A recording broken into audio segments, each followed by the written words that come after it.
ఆచార్యదేవ ఏమంటివి ఏమంటివి జాతి నెపమున సూత సుతుర కింది నిలువ అర్హత లేదందువా? ఎంత మాట ఎంత మాట! ఇది ఛాత్ర పరీక్ష గాని క్షత్రియ పరీక్ష కాదే. కాదు కాకూడదు. ఇది కుల పరీక్షయే ఎందువా? నీ తండ్రి భరద్వాజుని జననమెట్టిది. అతి జుగుప్సాకరమైన నీ సంభవం ఎట్టిది. మట్టి కుండలో పుట్టితివి కదా. నీది ఏ కులము? ఇంత ఏల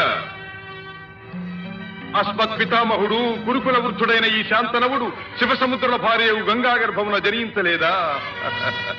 ఈయనదే కులము. నాతో చెప్పింతివేమయ్యా? మా వంశమునకు మూల పురుషుడైన వశిష్ఠుడు దేవవేశ్యకు ఊర్వశీ పుత్రుడు కాడా? అతడు పంచమజాతి కన్య అయిన అరుంధతి ఎందు శక్తిని, ఆ శక్తి చండాళాంగన ఎందు పరాశరుని, ఆ పరాశరుడు పల్లెపొడుచైన మత్స్యగంధి ఎందు మా తాత వ్యాసుని,